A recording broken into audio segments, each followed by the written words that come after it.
Good morning, good evening, good afternoon. This is Context is Everything. This is What's Under Your Hood, episode number 8. This is a take 2. I tried it on the weekend. Didn't come out great. For a little context, I was wearing a fisherman's hat, so I guess you could say I wasn't taking it seriously. This is Context is Everything. This is What's Under Your Hood, episode. What is Under Your Hood, episode 8. We're reading a textbook from 2001, world history, published then, right before cataclysmic events occurred in world history. Well, definitely the subject of a section or a unit would be the fallout after what happened in 2001, which is when this book was published, before those events that I'm referring to. But enough of 2001. We're back in Assyrian and Persian empires in 600, 1100, 1200 BC, that range. And I'm seeing those numbers as I glance across the page. Let's get to it. Let's start carving through this book. We're on page 40. There's 1,007 pages in this book, and that's the goal for the calendar year, to finish this book. And I think that it could probably be done by May. So probably should start reading it more intently, skimming. I'm not going to read every word. I'm going to read some of it as if I was a teacher who didn't prepare their social studies lesson plan, but has the textbook, and all the kids have the textbook, so you read it together. You know, probably the least effective way of imparting knowledge, but I think I felt kind of comfortable in doing it, so it is a skill of mine, which is reading a textbook and talking in between it. And I'm going to try to be a little bit more on topic now, although we'll see where it goes. We will see where it goes. Okay, I'm just going to give you a quick little invaders, traders, and empire builders. These are the three topics that we're talking about here. I'm going to read the setting up the scene again. I read it last episode. I'm going to read it again. This is kind of just for me. Setting the scene. If you had visited the palace of ancient Assyrian king Ashurbanipal, you would have found the walls decorated with magnificent carvings. One scene shows Ashurbanipal and his queen enjoying a picnic in their lush palace garden. Nearby, musicians entertain the royal couple. Nice. The scene is relaxing and elegant. Look carefully, though. You will see something startling. Hanging from a tree branch just behind the harp player is the head. The head of a defeated king.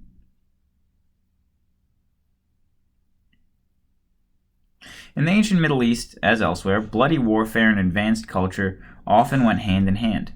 In this section, we'll look at the accomplishments of the series of Middle Eastern civilizations across 3,000 years of war and peace. Ruling a large empire is the next section, subheading the first empire builder, which is Sargon in about 2,300 BC, the ruler of the neighboring Akkad, invading and conquering city-states of Sumer. He built the first empire known to history. His astonishing achievements did not last long, however. Soon after his death, the invaders swept into the wide valley between the rivers, tumbling the empire into ruin. First empire builder, and he dies, and then that's it. Empire gone. Hammurabi, the lawgiver. We did talk about Hammurabi. We did talk about the strange page break here, because this is not the next page after this. This is a review page, and then this is the next page. I don't like that. To me, it's clunky and unnecessary. Just put the review at the end. Crime and punishment, civil law. So Hammurabi's code, he would put, let's just give a quick little. He'd put laws out on the stone pillar in the middle of the town for everyone to see. And so now everyone was on the same page. These are expectations. Follow them or else. It's better than not having expectations, I would say. Other accomplishments of Hammurabi's code. Although most famous for his law code, Hammurabi took other steps to unite his empire. He improved irrigation, organized a well-trained army, and had temples repaired. To encourage religious unity across his empire, he promoted the chief Babylonian god Marduk over old Sumerian gods.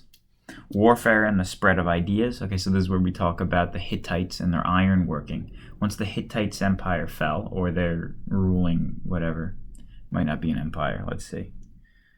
The Hittites tried to keep valuable technology secret, which is ironworking. But as their empire collapsed in 1200 BC, Hittite ironsmiths migrated to serve customers elsewhere. The new knowledge thus spread across Asia, Africa, Europe, ushering in the Iron Age. So the Iron Age ushered in by the Hittites, who upon the fall of their empire went out elsewhere and shared their knowledge, which created their empire, which was ironworking. And ironworking is very important, changing the way that warfare is done. And also probably the way cities are built and stuff like that and all this, all that. So he's important. The Hittites are important as a whole. And that's why the Iron Age starts. That's when the Iron Age starts. Assyrian warriors. The Assyrians who lived on the upper Tigris learned to forge iron weapons. By 1100 BC, they began expanding across Mesopotamia. For 500 years, they earned a reputation of being among the most feared warriors in history. Historians are unsure why warfare was so central to Assyrian culture. Was it to keep others from attacking or to please their god, Ashur? By bringing peace and order to their region. Whatever the reason, Assyrian rulers boasted of their conquests. One told of capturing Babylon. He proclaimed, "This city and its houses, from top to bottom, I destroyed and burned with fire." Despite the fierce reputation, Assyrian rulers encouraged a well-ordered society. They were first rulers to develop extensive law regulating life within the royal household. For example, women in the palace were confined to secluded quarters and had to be veiled when they appeared in public. Riches from trade and war loot paid for splendid palaces and well-planned cities. At Nineveh, King Ashurbanipal founded one of the first libraries. He ordered his scribes to collect cuneiform tablets from all over the Fertile Crescent, whose tablets had given modern scholars a wealth of information about ancient Middle East. Babylon revived. In 612 BC, shortly after Ashurbanipal's death, neighboring peoples joined forces to crush the once dreaded Assyrian armies. An aggressive and ruthless king, Nebuchadnezzar, revived the power of Babylon. His new Babylonian empire stretched from the Persian Gulf to the Mediterranean Sea. Under Nebuchadnezzar, the Babylonians pushed the frontiers of learning into new areas. Priest-astrologers, that's priest/astrologers, were especially eager to understand the stars and planets, which they believed had great influence on all events on Earth. Their observations of the heavens contributed to the growing knowledge of astronomy. Thank you, Nebuchadnezzar, who I believe is well known, a name that isn't in my head at least, because of his biblical implications. Biblical implications. I'm pretty sure that he is regularly mentioned in some portion of the Bible, so I've heard his name for quite some time. That meaning most of my life, at some point or another. So his name's familiar to me. That's that. The Persian Empire. The thick walls built by Nebuchadnezzar failed to hold back the conquerors. By 539 BC, Babylon fell to the Persian armies of Cyrus the Great. Cyrus and his successors went on to conquer the largest empire yet seen. The Persians eventually controlled a wide sweep of territory from Asia Minor to India, including present-day Turkey, Iran, Egypt, Afghanistan, and Pakistan. In general, Persian kings pursued a policy of tolerance or acceptance of the people they conquered. The Persians respected the cultures and religious traditions of diverse groups in their empire. How nice. I'm going to do a quick Google. This is this is on topic, so bear with me. I want to get definition of what Asia Minor is. What is Asia Minor? Okay, well, that's a video of a guy getting hit with a median because he was trying to stab somebody at a Walmart.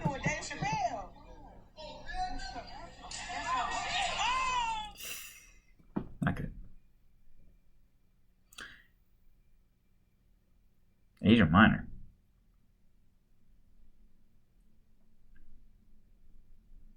Asia Minor?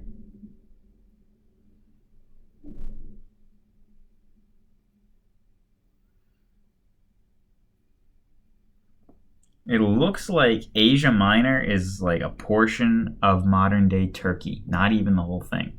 And Asia is giant. It seems like a weird name for a place so far away from modern-day Asia.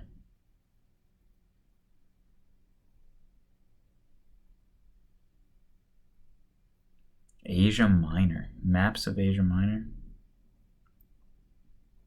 Oh, Asia Minor was a widespread empire with little pockets of power, I guess centralized in Turkey.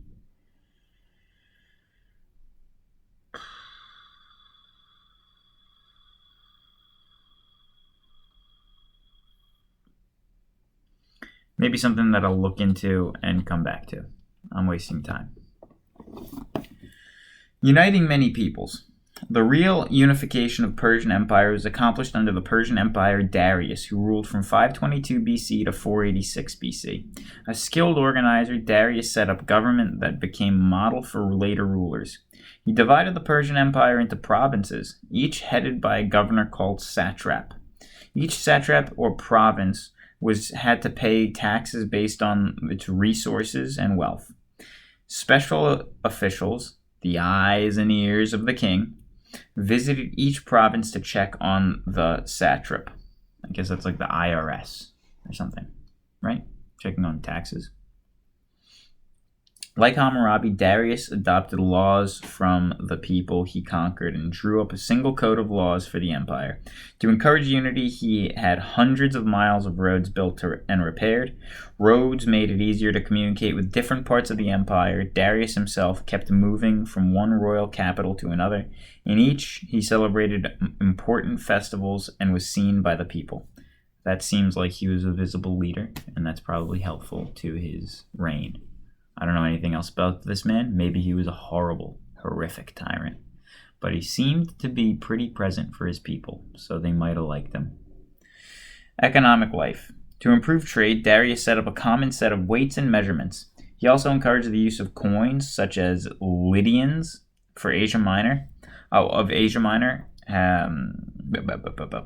which the Lydians of Asia Minor had first introduced. Coins. Most people continued to be part of the barter.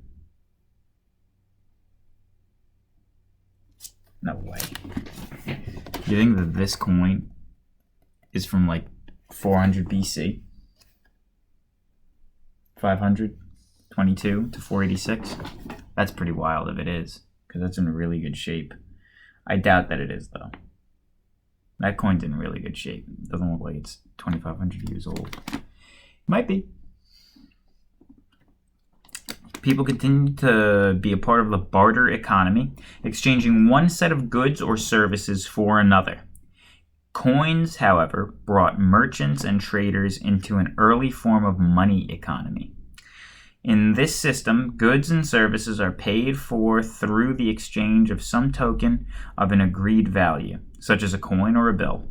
By setting up a single Persian coinage, Darius created economy links, new religious beliefs put forward by Persian thinker Zoroaster also helped unite the empire. Zoroaster lived about 600 BC. He rejected the old Persian gods. Instead, he taught that a single wise god, Ahura Mazda, ruled the world. Ahura Mazda, however, was in constant battle against Ahriman, the prince of lies and evil. Each individual, said Zoroaster, had to choose which side to support. Zoroaster's teachings were collected in a sacred book, the Zend Avesta. It taught the end of Ahura Mazda would triumph over the forces of evil.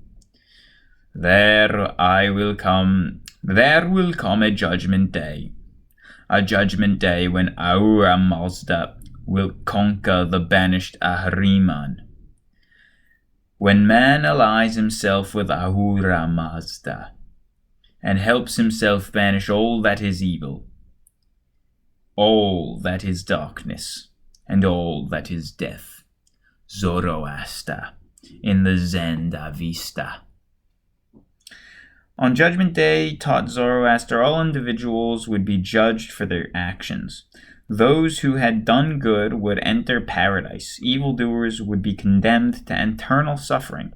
Later, two religions that emerged in the Middle East, Christianity and Islam, stressed similar ideas about heaven and hell and a final judgment day. Interesting.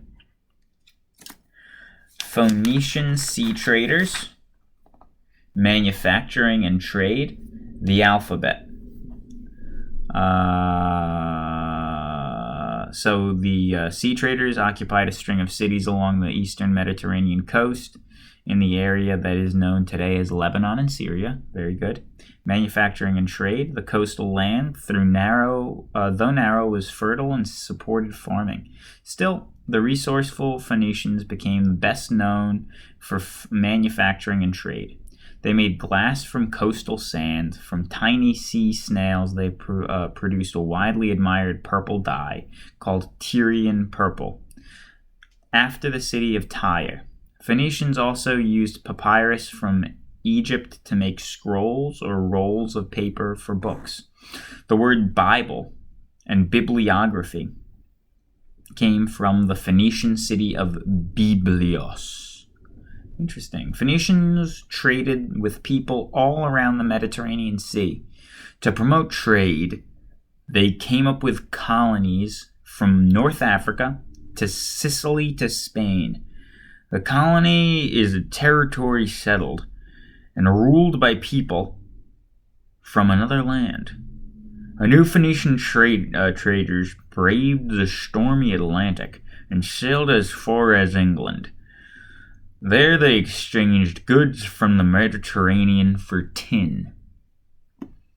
The alphabet. Historians have called Phoenicians carriers of civilization because they spread Middle Eastern civilization around the Mediterranean. So they're carriers of civilization.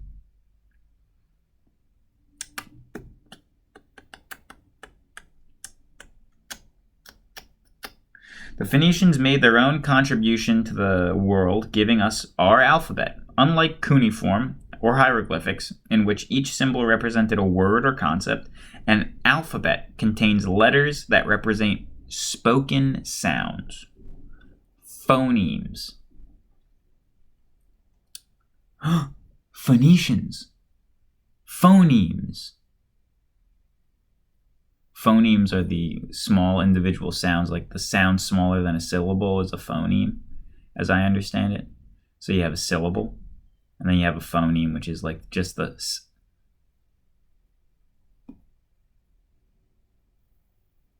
Phoenicians. Phonemes.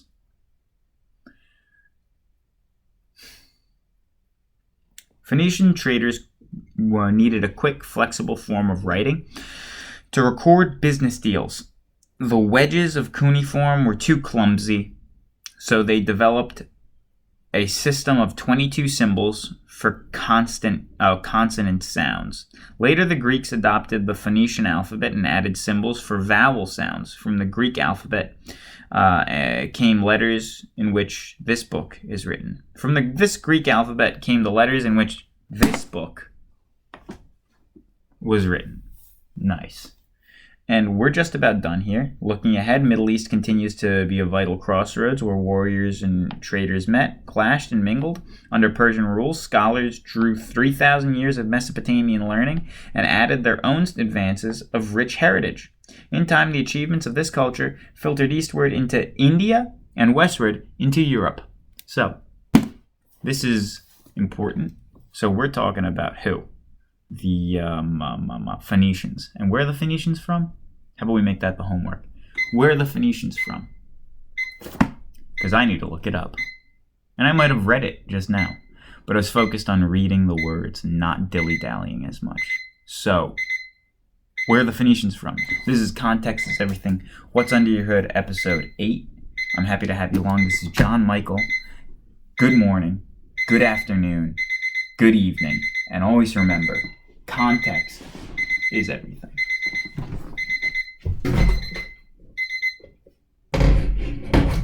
I'm gonna find a remote for this thing or something. You like my pants?